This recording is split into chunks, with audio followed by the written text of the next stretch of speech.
Welcome back. I'm Tia and I upload 4 times a week, Tuesday, Thursday, Saturday, and Sunday. I do mostly synthetic wig related content here. We are multicultural, we are inclusive, so if you haven't subscribed, please do so.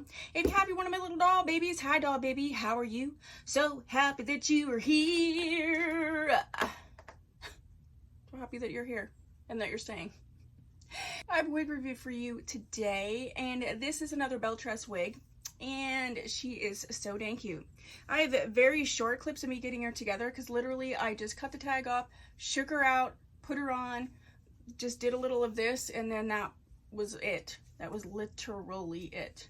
So who are we talking about today? Today we have Miss Stumptown HF, and I have her in the color British Milktea. I have another wig, Counterculture in British Milktea, and I love that color so much. Definitely a cool toned, gray toned blonde.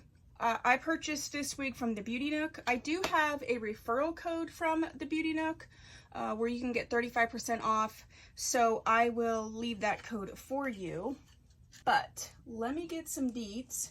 Let me get the deets that I need to get about Deets, Deets, Deets, Deets. We need the deets. Can you deets on the deets that you deets? Can you deets on the deets that you deets? I don't know. What's the deets?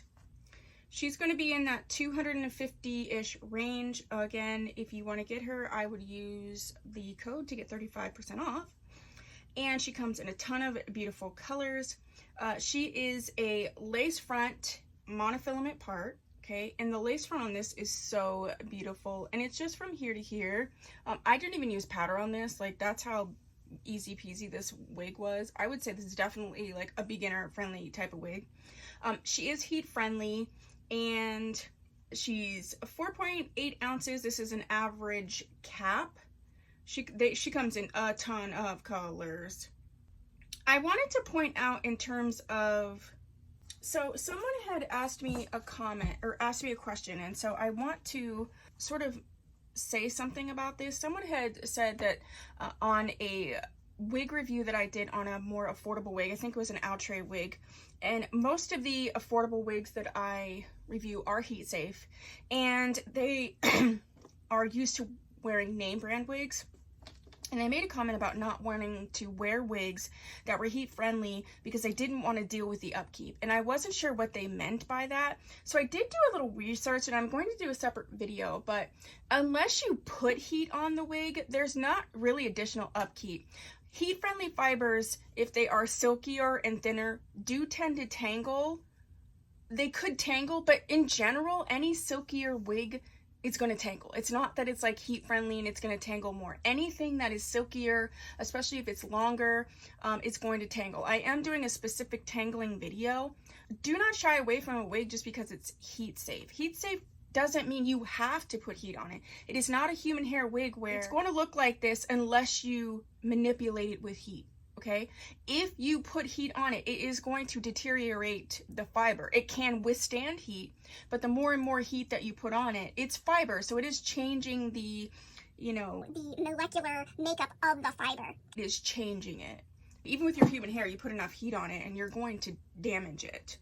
So I personally do not feel like a heat safe wig is any more upkeep than a non-heat safe wig, outside of the fact that if you start putting heat on it. I always recommend, if you're going to put heat on a wig, period, know what you're doing, do it one time, and then that's it. Do not routinely put heat on a wig. I don't even really feel like you should routinely put heat on a human hair wig, but it's kind of the nature of a human hair wig, because once it gets wet or moist or whatever, then you lose whatever heat style that you have. That's why I really love synthetic. But again, I'll do separate videos on tangling. I'll do separate videos on heat defiant, heat resistant, whatever fibers that you could put heat on. For regular wear, a synthetic wig is not going to last more than about 3 to 6 months, period, point blank, no matter how you care for it. It's just the nature of that. I'll do a separate video on that as well. But let's talk about this girl. This girl is a beautiful. Okay. All right. I love this cut. I love this sort of, you know, beachy, sort of wavy but straight. I think if you used a little bit of sea salt spray, you could really bump the waviness up of this. And I think that's a good alternative. I should do a video on that. An alternative to actually putting heat on the wigs. If it already has some sort of natural wave, using sea salt spray can enhance that waviness and give it a little bit more, you know, zhuzh. I'll put some videos up of wigs that I have done that with, and then you can avoid putting heat on it. Let's look at her from the beak. Oh yeah. Oh, she cute.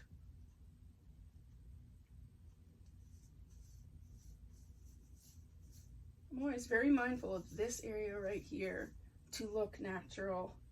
I feel like if it's too flat, it looks a little crazy. I really like this wig. I'm glad that I got it. I was actually trying to get Ocean in the Iced Mocha that I reviewed because that one was actually on loan to me. So, oh, really? And I wanted to buy one for myself because I loved it so much. I love Ocean in general. The one that I compared, I owned, but I didn't have the Iced Mocha color. But those colors are on back order for the rest of our lives. And so they didn't have that one, so I got this instead. And I'm really happy with this. So if you have this wig and you have thoughts, let me know down below. If there's another Belle Tress wig that you would like me to review, I will leave my name brand wig playlist and Belle Tress playlist down below, and you can see what I've already reviewed. If there is a wig in there that you want me to review that you do not see, then you can request it. Okay. If you haven't subscribed, please consider doing so. If you have, thank you so much. I'll see you in the next video. Bye.